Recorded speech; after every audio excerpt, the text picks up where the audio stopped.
The future is here. An innovation that will change the way the industry works. A Hot 100 chart, updated daily.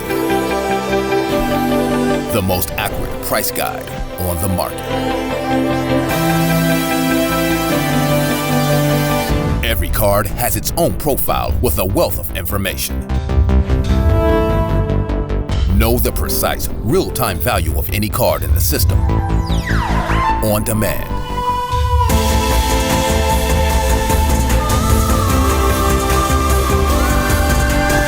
You now have the power to unlock the secrets of the hobby.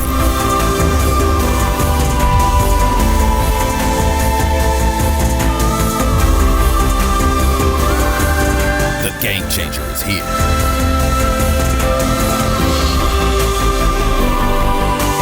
Card Ladder.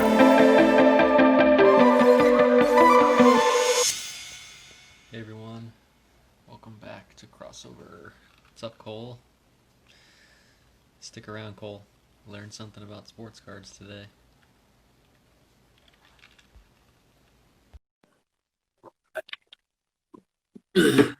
Chris is jumping on. What's up? What's up? Hotel? Hotel life coming to you live from a Sheraton in South Dakota. Woo. Yes, the Great Plains. Great Plains of South Dakota. The Great Plains. I'm sure there's some great hidden collectors out here. Yeah. Can I run through my mail day? Please, please do. David, this one's for you, buddy. Mosaic. 1, 2. I'm not above flipping. I told you guys. I'm not above grading and flipping. I'll get in the trenches with everyone else. Oh, shit. There you go. Wow. That is quite the pot. I got all these for $100. I'd say you did pretty well. When did you pick those up? I don't know, like a week ago. I think the PSA 10's probably going to do $100 each.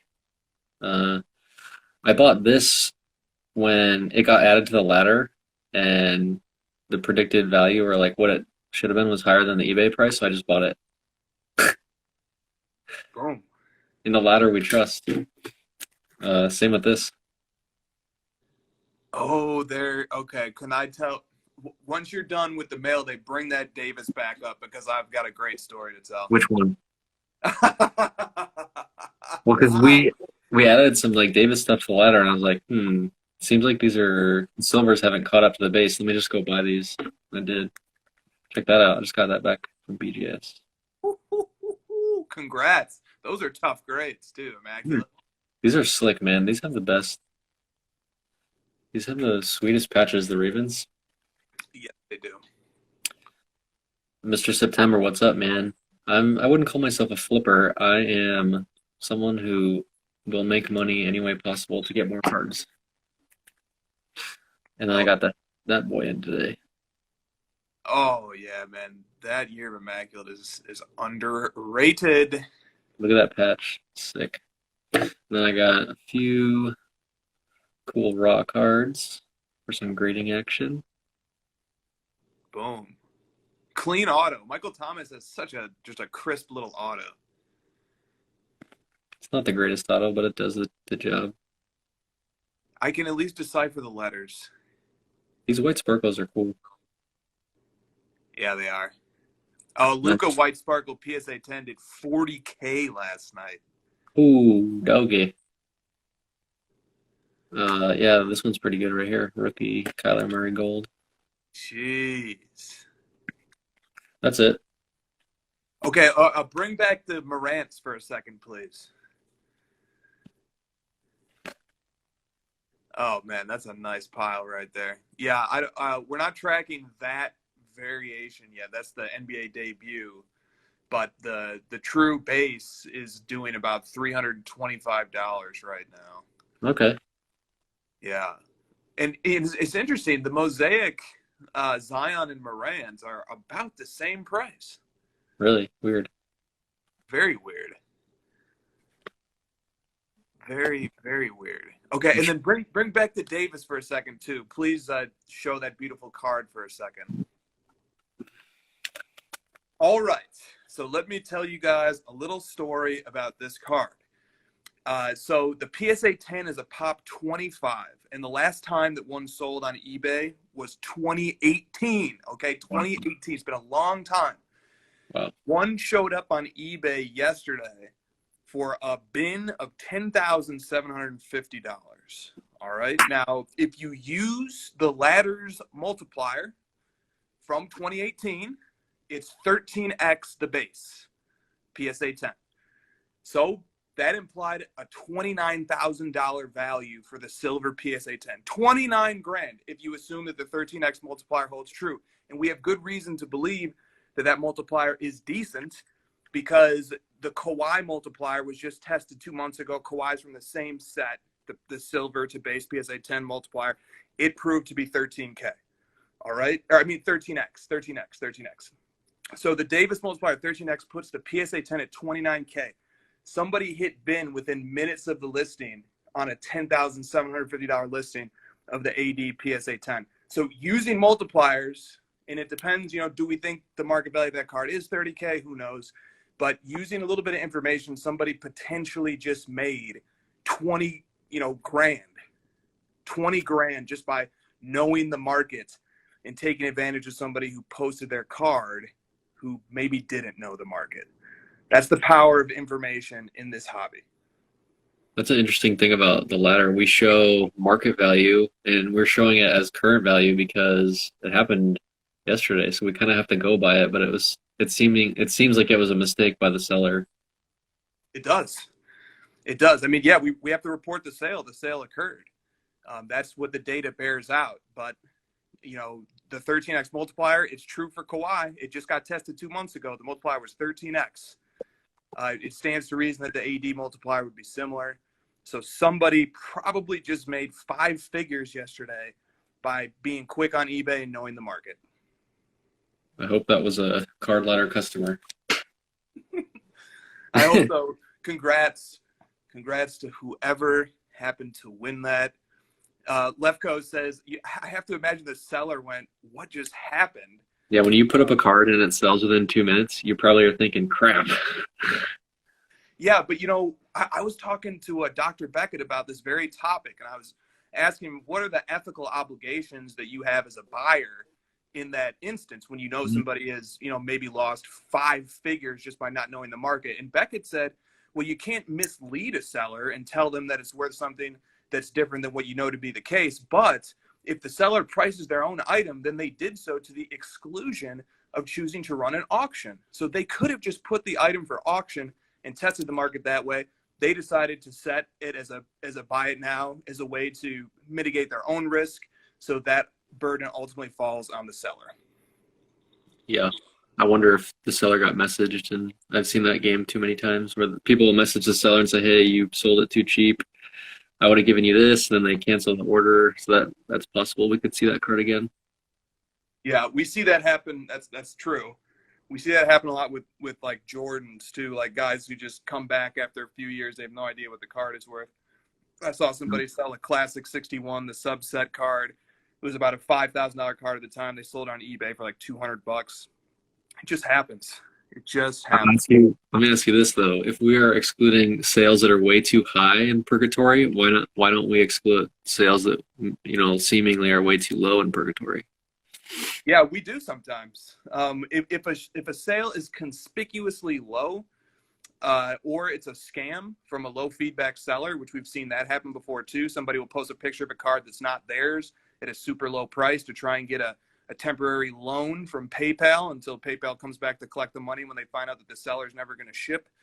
We do exclude those, but I think the Davis 10.75K sale, it falls in a gray zone to whereas I don't want to substitute, and I don't think we want to substitute our judgment for what happened on the market. We want to give people both alternatives. So we will continue to display the predicted value. I'm not going to update the multipliers based on that sale because I think that sale was anomalous, but we give people both data points. We show them what the sale went for yesterday. They can see that. The data is there. The eBay link is there in the sales log if you want to study it. But we also still continue to display the projected value as well. Yep. All right, let's move on. Moving on. Guys, I think I counted 74 questions that came in from you guys today. So I've tried to organize them a bit. Obviously, we're not going to be able to get to all of them. But I have some intro stuff first. Oh, and by the way, why am I showing this? This was the penultimate, the second to last card ladder giveaway. All you had to do was post a picture of you uploading a card to your collection on Card Ladder and tag Card Ladder on social media, on Instagram. You got entered. Boom. We just gave this pack away. There's one more pack to be given away next week. These packs go for about $50, guys. Thank you for entering. Thank you for helping to spread the word. Congratulations to the Sports Card Investigator who won this pack. All right. First, here's some generic topics that have come up. Graded Sports Card asked this, and I think this is timely. He says, what all podcasts do you guys have, and what do they cover? So obviously we have the crossover. On this side, we have House of Jordans and its spinoffs, Conversations with Chris, which is where I talk to collectors, and Christina's Corner, where Christina talks to different figures in the hobby. And then Josh filled him in on yours for the whoever's living under a rock and doesn't know about yours. So I have the interview channel called Cardboard Chronicles, where I interview collectors and different members of the hobby, and I'm interviewing the SGC president again tomorrow morning, and that'll be live tomorrow evening. And I'm bringing him back to grill him on why their turnaround times are so high, and I'm going to grill him because that's what everyone wants me to do. So let's talk about that for just a second. So you had Peter on your show, Yes. And shortly thereafter, SGC's incoming submissions went parabolic, basically. And SGC became overwhelmed with the amount of demand that was there for their grading services.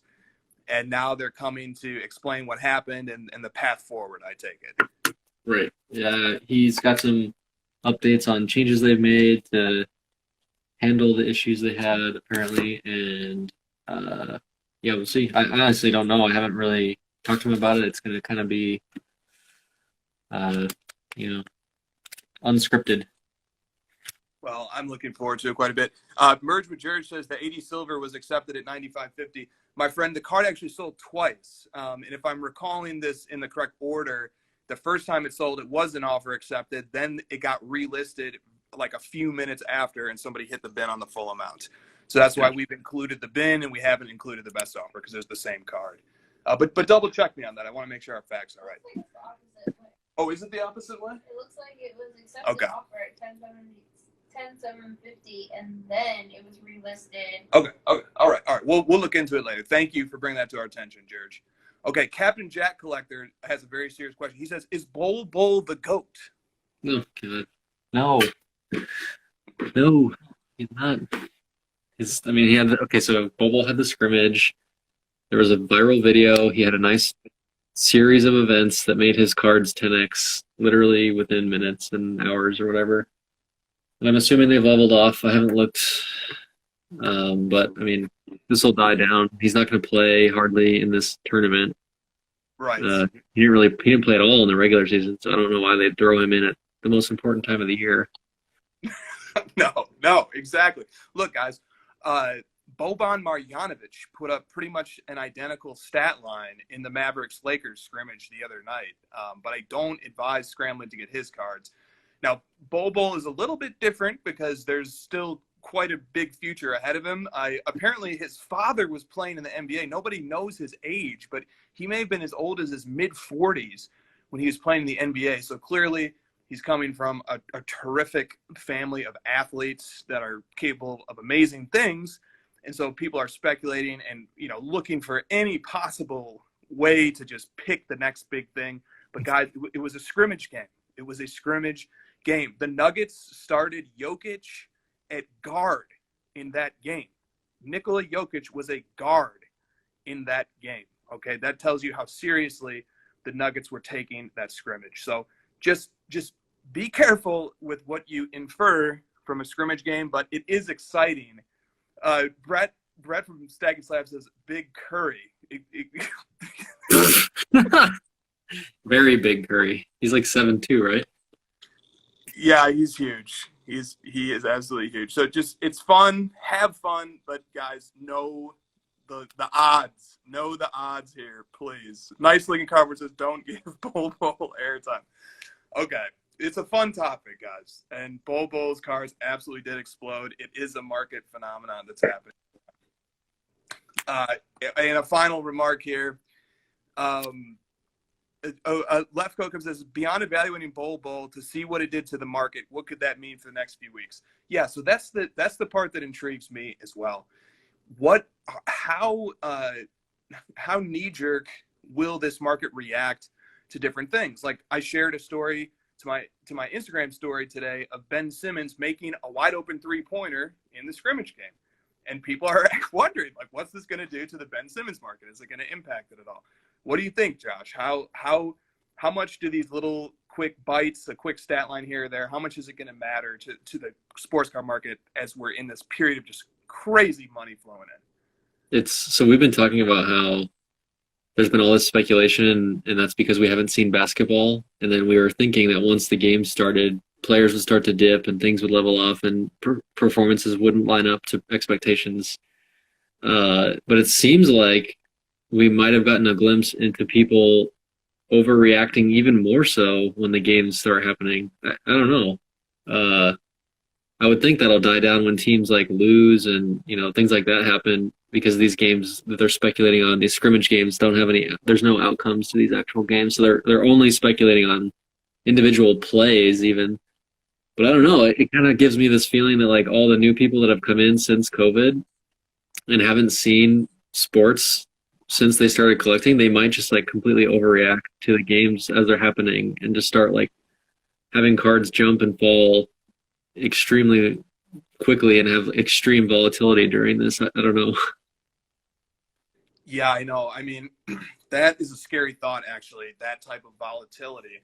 I think you could say that maybe Bol Bol was, I don't know, kind of cheap or something. I don't know. I mean, I don't know who you would comp him to. I don't know how much higher his prices can rise here in the near term. I mean, before long, his PSA 10 silver is going to be like selling for, close to guys like, I don't know, Tyler Hero and some of the other prospects from that season. Maybe he should be, I don't know. I can't even say that he should be matching guys like that because he just has no track record. Yeah.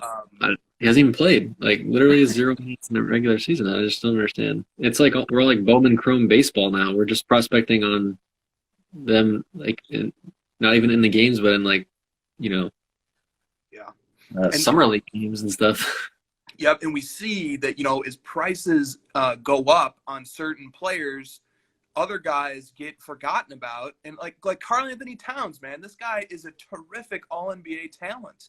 And like his BGS 9.5 silvers, I see them sell, a couple times a week for around $450 for Towns. Like Bol Bol is like approaching that like price range. Like he's not there yet. All right, let me not too emphatically make the point. Well, he's close enough to make you feel weird about it.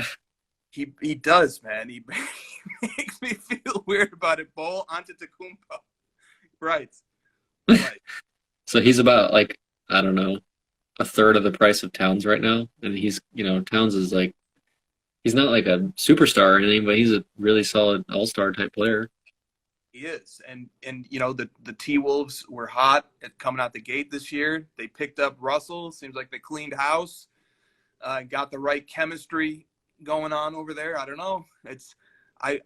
Towns is more the guy. I wouldn't buy either Towns or Bol Bol just because that's not how I collect, but I like Towns a little bit more personally.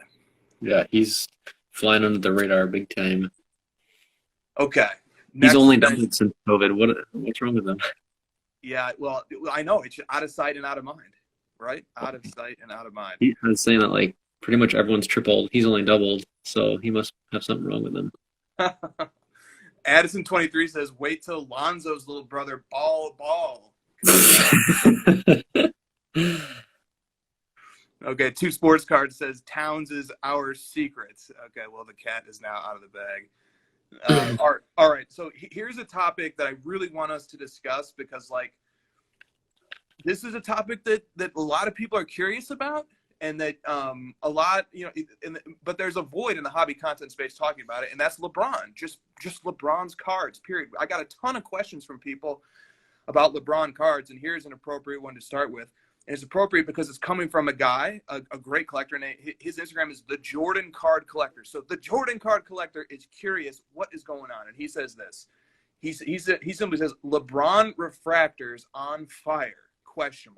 And so I'm thinking, like, look, this is a great opportunity here to use this question to just inform on the state of the LeBron market for people who might not be following it super closely, like Jordan collectors or like some of these other segments who just might be like, what is going on? I'm seeing all these LeBron posts all over Instagram, all over social media. I'm seeing his, refractor BGS 10 selling for $115,000. So Josh, what can you tell somebody on an entry level? What's going on with LeBron refractors and maybe the LeBron market in general right now? Well, I feel like I'm an expert on this topic. I've been collecting LeBron refractors for a long time. I own several of his higher end refractors, and I'm definitely skeptical at these prices, even myself, as someone who likes LeBron more than the average person and believes in his sports cards more than the average person. I would be extremely cautious coming in, buying some of this stuff right now if I were someone new, and not just like his refractors, but a lot of his cards. I think, Chris, you've brought this up a bunch, but like LeBron is the only player, and also I guess Brady, but definitely more so LeBron. He's the only player that we've ever had where, we've had this huge influx of new collectors and who are able to speculate on a player and also invest in them because they're a GOAT. And I think we're seeing that. We're seeing people speculate on him winning a couple more championships, so they're excited. And they're also just like investing in him long term because he's a GOAT. So it's like we have this sort of double whammy perfect storm where there's just so much money flooding into LeBron, and it's nuts, madness. And maybe it continues. I just would be very cautious to spend, $115,000 on a Topps Chrome Refractor BGS 10. I know that they're rare. But as it stacks up in his rookie cards, it really, even just recently, that one was like $20,000 and the ultimate was like $60,000. So the ultimate was 3x the BGS 10 refractor, and now the ultimate went to $70,000 and the BGS 10 went to 115. Like I don't understand how the ultimate was 3x and now it's actually like way cheaper. I feel like that Topps Chrome base and refractor is being manipulated to an extent. Like there's just so much activity on that card and so many eyes on it, and there's people who own a ton of them. I would be very nervous about the Topps Chrome and refractor cards. Yeah, and plus, there's also the potential that guys eventually the price gets high enough that people say, isn't there another card out there that maybe I can get that has a little bit more room? And then I think the observation you just made about the Ultimate Collection card is a terrific one because there you're dealing with a numbered card. It's considered widely, I think, among LeBron collectors one of his coolest or his most iconic rookie autos. Now that card is a fraction of the price of the BGS 10 Chrome Refractor. Seems like there might be a fun opportunity there for a high-end guy to get into a really nice LeBron based on a market inefficiency. I think also what's happening is that there's a lot of new money coming in but you need hobby knowledge to be able to sort through these sets and know what's what, right? So maybe you could give us a couple of cards to just add to your watch list on Card Ladder or your eBay saved searches and just watch to get a feel and a gauge for the LeBron markets. Like obviously the 2003 Topps Chrome LeBron Refractor is one of them. But maybe there's some more, like the 04 refractor. Is that one worth looking at? The 2018 Optic Hollow LeBron, is that something you think is a good gauge of the market? What do you think? Yeah, I just like I said, I'm not saying that like one specific LeBron refractor is getting all the love. I feel like everything is just so up right now. Even like his Prism, like white sparkles are $7,000. His like galactic PSA 10s are 8 grand. His like mosaic golds are 6 grand. Like everything is just so up. And a lot of people come to me for questions on like what's a good investment in LeBron, and I just can't give like I can't give straight answers of like, yeah, this is a good advice, this is a good investment, this isn't, because it's just that, 3 months ago this stuff was a quarter of the price, and I just can't recommend to someone to buy a card that's 4x in a couple months. It's just not like something I'm comfortable doing. So I just be careful on a lot of this stuff. And I realize that LeBron is a lot safer than these other guys that have 3x during COVID. But just again, remember that there's just like a ton of eyes on all this stuff, and you need to be careful. Like this isn't going to go up forever. Some of this stuff's eventually going to dip. Like so here's one. The Mosaic PSA 10 is over $2,000, and there's the pop's already 37. I bought like the 2012 and 2013 stained glass, which are a lot older, a lot more rare, for like a third of this price. So I think just if you're looking at something to buy, see if there's something similar that's a little cheaper, and just be careful. Like there's just so much money being poured into this right now. There's a ton.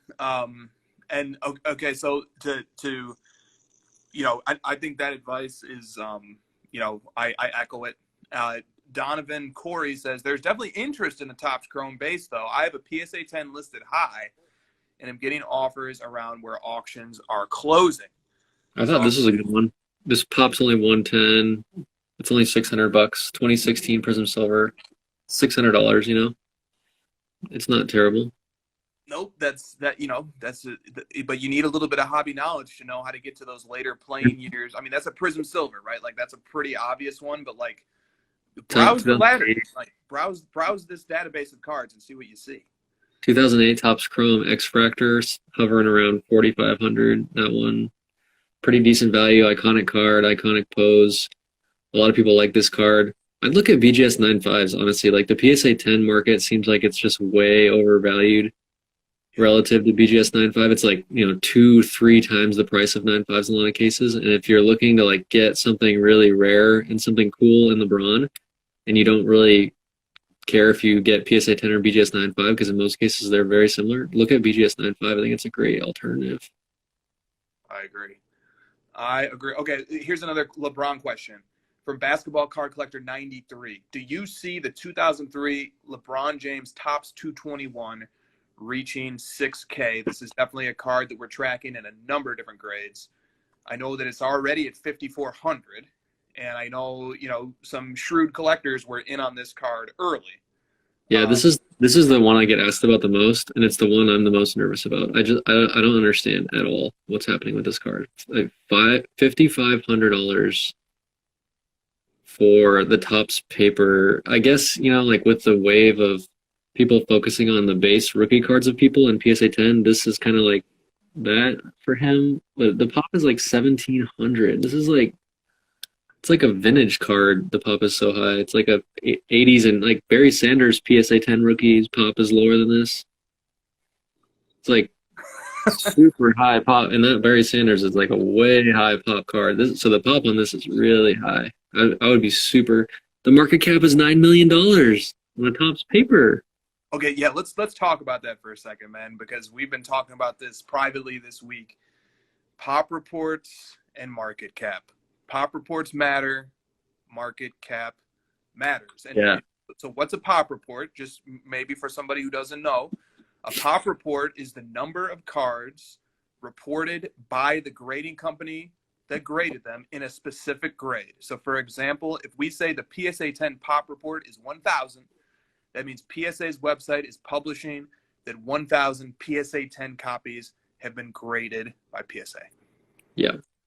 So the one that I always look at as like my barometer of where the craziness is going is the Luka PSA 10 base card. There's 12,000 of these cards, people. 12,000. And counting. I realize that like, it's like a supply and demand thing going on right now, and the demand for this card is really high. But like if the demand dips even just a little bit, you're going to see a huge fall down because there's so many.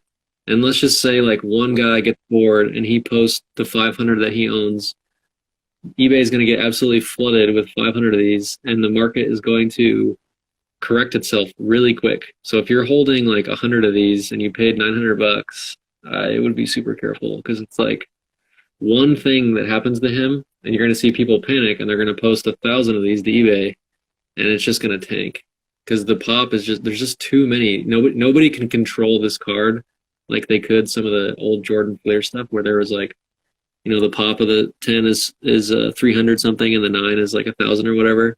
This is 12,000. Nobody can control this card. Well said, and there's historical precedent for massive quantity sell-offs. In the sales log for the Devin Booker PSA 10 Prism rookie card from 2015, and for the Ben Simmons Prism base rookie card from 2017, when COVID hit, you can look at our sales log. You can see dozens and dozens and dozens and dozens of auctions that all ran the week after. The transaction volume on those cards like 50x'd from week to week when COVID happened. There is precedent for massive sell-offs happening of high population cards when something scares people and makes them want to bring them to market. In the real stock market, there's cases where certain people can control a lot of the shares of something, or certain like entities control shares, and then if they decide to sell off, you'll see stocks like go down really fast for no good reason. And the hardworking Americans that hold small portions of that are the ones kind of like left dealing with that crash. And I think something similar could happen with this Luka, where like a big whale that doesn't actually need this card, and they've got money in other places, like this is like a small fish to them. If they decide to sell off 1,000 of these, and it's like the people who worked hard to pay $800 to get one of them is going to lose, decent amount of money. So that's the reason I'm scared about this card, is that the people who are buying it are maybe ones that can't really afford to lose a lot of money on it. So what's the alternative if you want to collect a LeBron rookie, or you want to get a Luka or something, but you like but you look at the LeBron tops, it's high population, you see the price going up, you say to yourself, this seems to be pretty much a commodity card and a proxy for the market demand for LeBron. But what if you wanted to get into something else? How would you we can recommend a card that people can look at and study for themselves, and also what's the thought process behind how you would find it? The thought first is look at pop and market cap. So I think this one is a pretty decent example, the 2018 Mosaic. And granted, like I own quite a few of the LeBrons, so I'm not trying to like pump the Mosaic card, but I think the Luka is a good alternative. The pop is 267, so you're looking at 12,000 versus 267. It's a huge distance between the two populations, like a very tiny fraction, and they're about the same price. So honestly, this card is shinier. It's got a little bit more interesting things going on. It doesn't have a like base version to it. There's like the gold and the green and stuff, but this is kind of like a standalone card. You don't have to deal with like having a silver and a base. Like I said, the pop is way lower. So that's just like one example. There's got to be like a lot more. And I'm hoping that like people that are coming in and want to stick around in the hobby aren't just like looking at the main, one or two cards for a rookie, and like start looking around and seeing like what else is out there. Like Luka has a bunch of rookie cards. Exactly. There's lots of exceptional sets and products out there. Lots of them. Just have a ball. Go on Card Ladder or eBay or wherever. I think Card Ladder is pretty organized for a purpose like this. Just put in Luka and just scroll. And don't, that's not the end of your research. That's the beginning of your research. Go look at some of the different sets, some of the different cards. This is a second year Luka Optic Hollow. Cool card. Much more affordable relative to its pop. Pop 37, market cap of 13,000. The market cap of the Prism base PSA 10 is $12 million. And the market cap of this is 13,000. It's like, you could get 3 of these for the price of 1. And I realize, this isn't a rookie, but it's a cooler looking card. It's got an in-game photo. It's shiny. Like, there's a lot of interesting things about it. There is. This one, okay, even the hollow, like, so yeah, it's 4 times the price, but the pop is only 207 versus 12,000. So just do the math. It's like the market cap. So they're basically saying that this one is like 1/12 the price of the Prism base PSA 10. If you all other things relative, the market cap is 800,000. The market cap of the base Prism is 12 million. I don't know about that. Yeah, and so to give a hearing to the other side of this equation, which I see several people brought up in the chat, the other side of the equation is just that people want to have one card that they can use as a barometer of the player, and Sure. that's the card that everybody gravitates to, and that card does set the tempo for all these other cards as well. It's not a direct correlation, but when the Prism base is going up, usually other stuff is too. The Prism base is going down, people kind of interpret that as this player's market's going down. Yeah, I guess my point is, like, if I was going to buy this Revolution base, which is Pop 311, the price is less than half of the base Prism, and I was going to buy something like this, and I'm buying it because I'm thinking about investing in Luka or whatever, and then this card, let's just say Luka like tanks and his market crashes, and this card goes from 400 to 200. I only lost $200, but if I'm holding 20 of the base rookies PSA 10, and that goes from 1,000 to 500, I lost quite a bit more money. So it's just like sort of hedging your bets around. Instead of buying like a crap ton of base Prism PSA 10 Lucas, maybe like diversify a little bit more, buy some like different, more unique things that might hold better because they're more rare, buy like a different player, just kind of like do your homework a little more instead of focusing just on the simple base cards that you see on YouTube. Fair enough. And look, this market, the hobby, is full of smart people who move at their own pace. And so if you look at what the number one card is on the ladder right now, and it's been the number one card for 2 days in a row, despite recording sales on both days, which is very difficult to do, it's Josh's favorite, Trae Young. His Mosaic rookie card is the number one card on the ladder for 2 days in a row, recording sales on both days. That the rate of growth has duplicated 2 days in a row. That's very, very hard to do. I think the thought process that Josh just described is what a lot of smart buyers, and there's a lot of smart buyers in this market, they are always looking for value and for cool cards and for fun things to collect that other people might not be thinking about yet. And boom, what happens? That is the number one performing card of all 1,600 plus cards that we are tracking over the last 2 weeks. That card is number one. Yeah, I think people saw that 2 days ago it was $217 and the Luka was over 1,000. People are thinking, should Trae be a fifth the price of Luka? Probably not. Let's close the gap. And the price went up. The pop is low. The pop is lower than Luka even. The market cap is really low. That's a cool card. I'm really glad to see that ranked really high and it jumping up because, like you said, it shows that people are doing a little bit more research. So I'm happy to see that. Yeah, and you'll be surprised as you look, how the charts update every day. So, like, Lefko comes in with a great question, and I love this question. Can you explain, first of all, market cap? Like, can you just explain what it is, first of all? Can you just like, yeah. Yeah, it's just the current value of a given card multiplied by how many of that card there are. So for this card, the value is $500 a piece. There's 151 of them. So the market cap is 77,000. It's just multiply the two numbers. And it sort of gives a feel for how much value is stored in this card. It keeps cards relative because, like, if I say this card is better and there's more money in it, and you're like, well, the card costs 10 times as much. Of course you think that. Well, it's kind of like a handicap to equally weight two cards to see how much popularity and investment is actually in one card versus another. Absolutely. And then the second part of the question was, what's the difference between Hall of Fame score and score on the ladder? The quick and dirty answer is that score, that's the primary ladder. That's a 14-day trend. 14-day trend. It only looks at the last 14 days worth of data. And the Hall of Fame score looks at 90 days worth of data. So two different time horizons to give you two different perspectives. Cards that can be really hot over the last 14 days might not be super hot when you zoom out to 90 days. So different ways to look at things. That's the primary difference. The formulas are exactly the same. They just change the relevant scope. So the scope expands from 14 days to 90 days, depending upon whether you're looking at score or Hall of Fame score. I like to look at market cap to compare players. Like if you take the the base rookie of 2 guys and see like where people are putting their money. Like the market cap for a Julius Erving PSA 6, which is like a pretty decent grade. The market cap is 650,000, and the market cap for the Luka PSA 10 is 12 million. So I'm kind of thinking that's why the people that are smarter and looking around right now are thinking like, man, there's some decent value in some of these older guys with less risk, and I don't really have to worry about them cratering because of performance. So let me go put some money into older vintage, and I think that's a great hedge.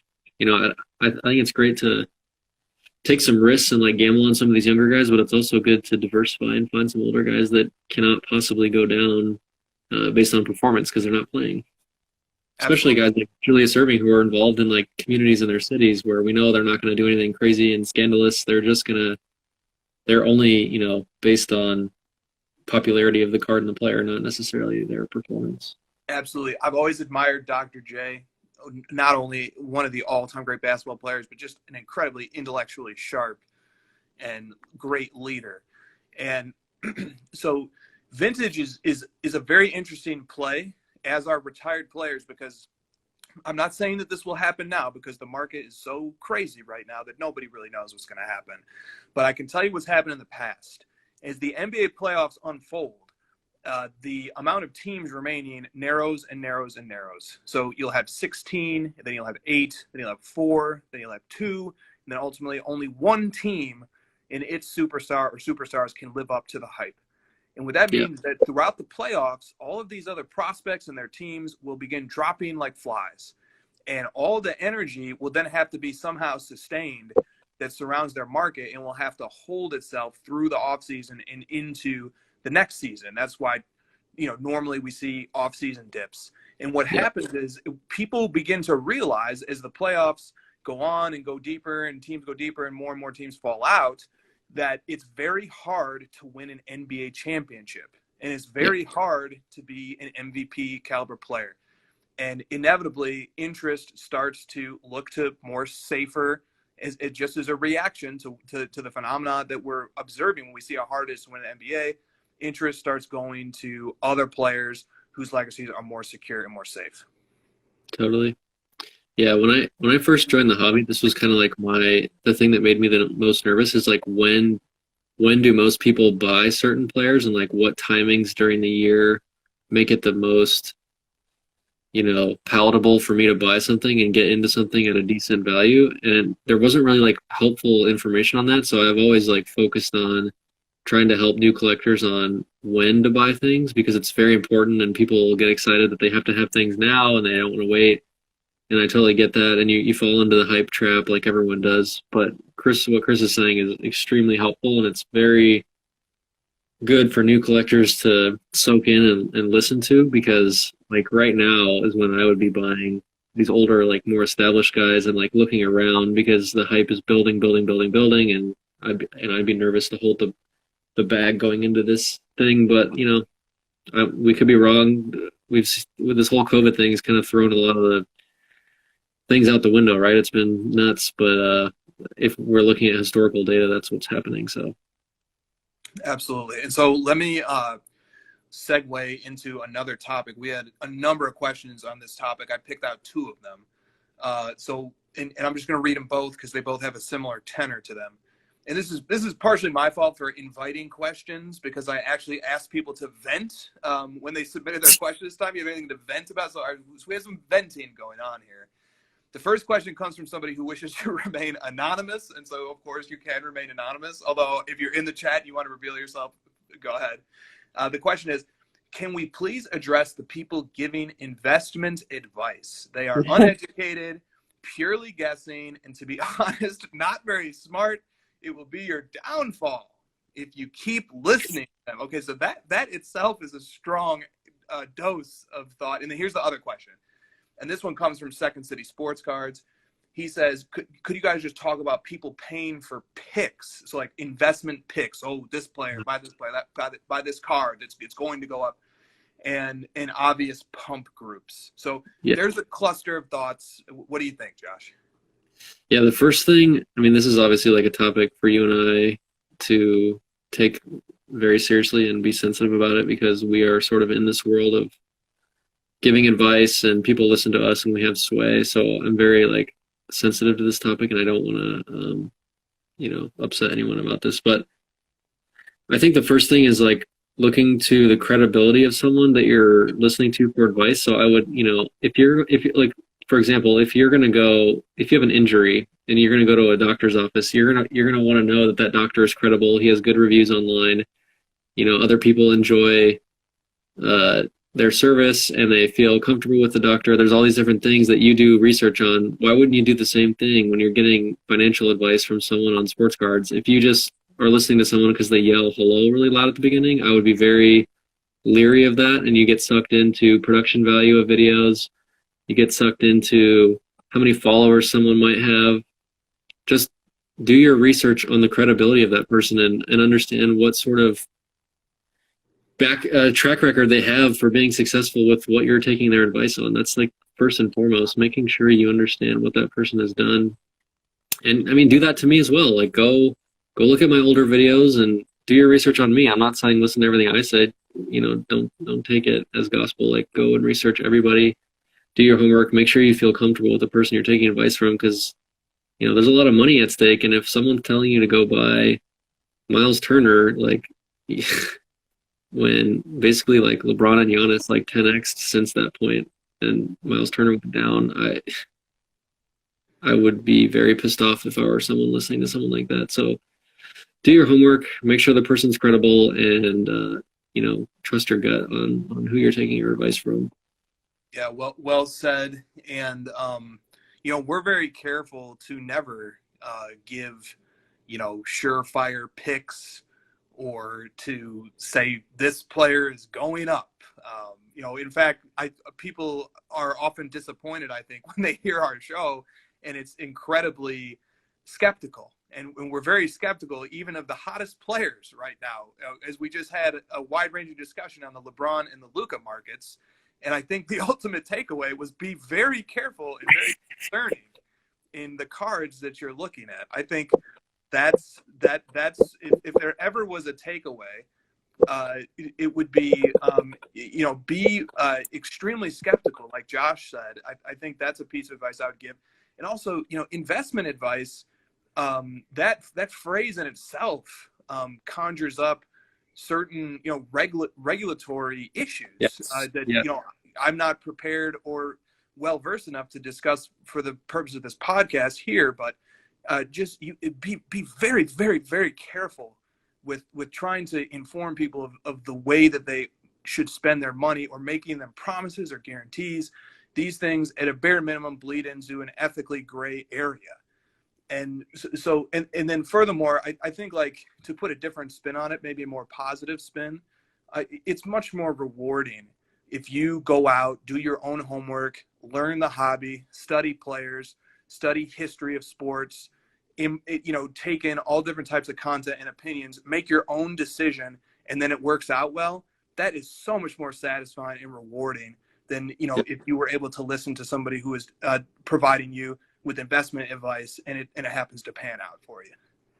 Yeah, especially that, like, I think people are coming to sports cards for quote unquote investment over stocks because on the surface it is more fun. So if you know it's going to be more fun, then throw yourself at it and enjoy the fun, and like get into it more and understand why the cards are worth this much, which cards are out there. I just can't see why you would come into sports cards as a blind investment and just like blindly take advice for someone else. You can do that in stocks and other things. So if you're going to be doing that in sports cards, you're doing it because it's more fun and more interesting. So take advantage of that and get into it. Well said. I see this is a topic that has a lot of people in the hobby fired up right now. It's a real issue, guys. And as a community, we have to decide what our standards are going to be. And we have to decide what we're going to, tolerate and what we don't want to tolerate. And we can send strong signals about how we feel about, picks, making picks and stuff like that. Now, in the gambling world, people sell their picks. In the stock market, people sell picks. People have email blasts. There's going to be a lot of different opinions on this topic. But as always, I think we advocate caution, skepticism, and doing your homework. Yeah, I would actually give everyone homework this week to like not buy a card and just go research something you don't know about. I've been doing it for about 3 weeks now, and it's like the most fun I've had in a long time in the hobby. I found something new. I'm looking into it. I'm researching it. I'm finding a new community I didn't know existed. I'm talking to people in that community. And Chris will tell you, I'm like giddy about it. Like it's exciting. Talk It's something about it, man. new. Talk about it. I mean, I'm looking at football cards more. I'm just like getting into it because I started with like the whole Mahomes thing and it was interesting. Then I did Lamar and now I'm just like throwing myself at football cards. And why? So because I think maybe something we can do is just kind of share some of the thought processes that we have. And you know, there's lots of great ways to approach a hobby. What's your thought process as you get into and you start looking at football cards like you're doing? I mean, I love football. I come from a fantasy football background. Way before I did cards, I had my own small business startup around fantasy football. So I always just like had an affinity around like the freak athletes that are football players. I think they're extremely talented humans, and they're just like our modern day gladiators. The sport is amazing. I've always loved football. Sundays are like a holiday at my house. Like we always watch football, and they have some sick cards. Like some of my favorite players of all time just have like really sick cards, just like basketball. And like I'm sick of paying $10,000 for like a pretty average LeBron card. I'm just like, it's not fun anymore. As a LeBron collector, to have to pay $50,000 for a gold refractor, like that's no fun for me. So someone, let's say, has like an affinity towards older players because they watched it with their parents, or so like go look at vintage, go like check out the cards maybe you didn't know existed. I'm looking at football because I like football. So if you like soccer or you like baseball, you like following young prospects in baseball, go throw yourself at that. Just because everyone's buying LeBron and Luka basketball right now doesn't mean you have to do that as well. Like there's always other avenues and more fun things out there. And so this is resonating with the chat. Love that. So let me just okay. So Stacking Slabs says football all day. JKPC says quarterbacks or die. Levi's has been looking into football as well. KMC says football cards are so pretty. Fresh Be Ballin says Juju. Rip the Nick says vintage football is fun. Chan says buy defense players dirt cheap. Just kidding. Can I point something out? Like the people like. Maybe I'm just not following these people, but I don't see any of these cards on people's Instagram feeds. They're only posting that's what I see. I just see like a lot of the same basketball cards. And so maybe I'm not looking, but start posting stuff that isn't expensive and stuff that like interests you that you're picking up over time, and start to like explore new cards, because what we're seeing right now with so many people coming into the hobby is all of them are flooding into the same like 10 to 20 cards because that's all they know because they're new. But eventually, if those people stick around, they're all going to start dispersing into different parts of the hobby. And like the cards that they start to discover over time will grow in value because there's more people interested in those. So, beat those people to the punch and like maybe start finding other stuff. Pokemon, dude, Pokemon is a great call. And I'm kind of annoyed Gary already called it out because it's going to jump a lot faster than I wanted. But I've had Pokemon cards for 5 years and they're freaking really sick. Like go look at Pokemon cards, like some of the older base set first edition stuff. It's super rare. It's really fun to collect. You can't possibly speculate on them. They're made up creatures. Like it has all these different avenues to it. Magic the Gathering. I was looking at freaking tennis cards last night, dude. Tennis cards are sick. Golf cards. Tiger Woods has sweet cards. Like, man, whatever you're into. Maybe you're a golfer on the weekends. Like, go buy a Tiger Woods or Phil Mickelson card. Yeah, man, it goes back to the thought process that you laid out. Go with what you know.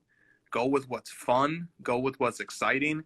Chances are, if you're in the hobby and you're feeling that way, other people are too, or they will be soon. That's not a guarantee, but yeah. Yeah, look, it's like come out of the card closet of what you actually enjoy, and like you'll find other people like it too. I mean, dude, the chat is just going nuts right now. Football, people are like football, wide receivers, quarterbacks, boom, football. Soccer, people are hyped about soccer, about Pokemon, UFC. I'm seeing comments about UFC, Michael Phelps rookie cards. Look, I mean, it's, have fun with it, guys. There are cards for everything. That's something. Shout out to Kiki, who Josh interviewed a long time ago, and he said something in his interview with you, Josh, that always stuck with me. He said there is a card for everybody, and that's how he relates to people. He buys cards for people, and he gives people cards as a way to say hello and to relate to people. And so Someone said The Rock has a card. Check this out. The Rock, a wrestling card. How sick is that card? Dude, and that card was charting extremely well, and then but the pop is so low that it's gonna slow down because there's not a lot of sales happening. But And I hate to say like this card is cheap, but like $1,600 compared to like cards that you see like every 2 seconds. Man, I 100% guarantee you there's more people in the world that know about The Rock than Luka Doncic. Dude, The Rock is like one of the most famous actors in the world. yes, he is. And we have a few cards from The Rock. We have his football rookie card as well. That card is super low pop also. Ian Johnson. Yeah. PSA 10 Miami Bumblebee. Oh, it's got like the like magazine rip out corners on it or edges. $3,000 pop 30. Dang. Yeah, Gary talks about this a lot too. Props to Gary V. I think he does a great job of like making people aware of sort of like the oddball, interesting cards that are like culturally relevant. And like The Rock is a perfect example of that. Pokemon is culturally relevant. Dude, kids love Pokemon and they love Pokemon Go. And like as those kids grow up and parents get into it, like you're going to see a lot of interest in Pokemon. I think that's like a huge, huge market. I don't want to like make a call, but I know Pokemon is just huge. And, Yu-Gi-Oh! There's people that played that as kids. Like, the culture that we have for cards is going to keep growing because cards are fun and awesome. And it's just a way to, like, further connect yourself to things that you enjoy. And, humans love to collect items. And what better way than to collect cards of images of things that you enjoy and, like, things that bring you to your past and have nostalgia. So just maybe, like, do some homework and connect yourself to things you enjoy.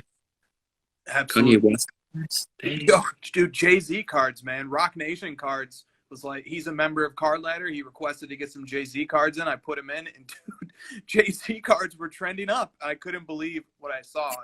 And so, and when one of them was charting pretty well in the 90-day chart for a while there anyway. Okay. Can I ask you something, Chris? Yeah.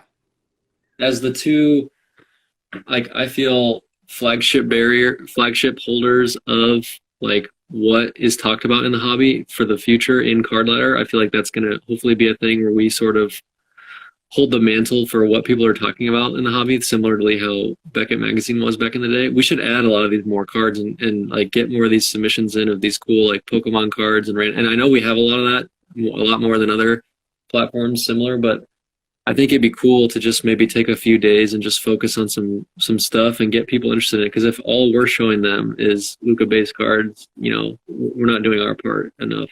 Hey, true that, man. Dude, I'll tell you, the weirdest day on Card Ladder so far was when the Hulk Hogan Wrestling All-Stars rookie card, PSA 6, was #1 on the ladder, and I was like, what do I do about this? What are our members going to think when they log in? The data is what the data is. We have no subjective opinion on how the formula is applied. It applies objectively to all cards.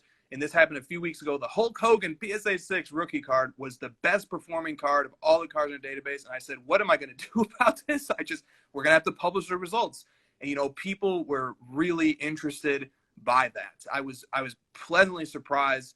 People obviously have they come in with biases about what cards are hot and what cards are doing well. But guess what? There's a lot of stuff. There's a lot of hobby blind spots we have that we uncover as we add more and more cards for more and more diverse sets and products. We have about 1 more minute. I wanted to make one final point. It's in my best interest, for me personally, for you guys to keep pumping money into LeBron, because I own a ton of stock in LeBron James. I've got a lot of high-end cards, and I'm telling people to diversify out and like find other interesting things. So I don't know how else I can convince you, not to just keep pumping the same cards over and over when it's in my best interest for you to do so. Well said. Well said. Final note real quick. Go listen to Lefko's interview with Gary V, because he tells a great story about Gary V sending these oddball cards to chats and nobody cares. dude, that's the sign that you're having fun and you're doing it right.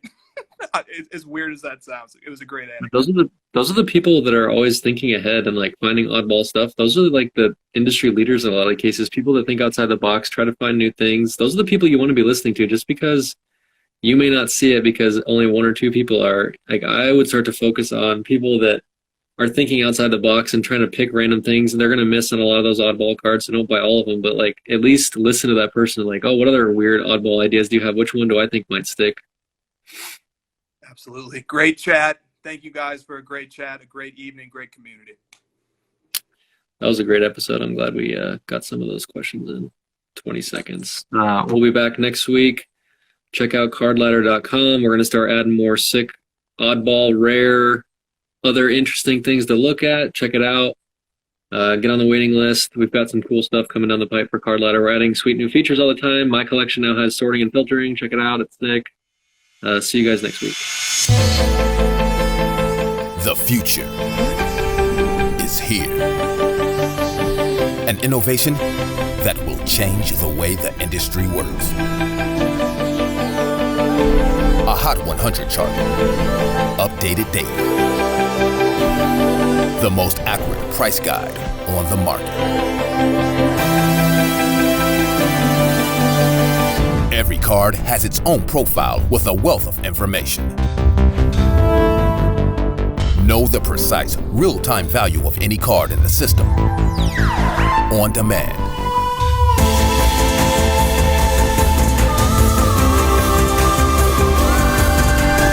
You now have the power to unlock the secrets of the hobby.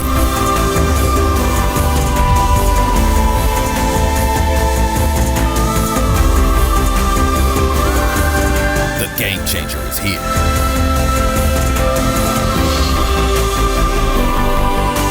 Card Ladder.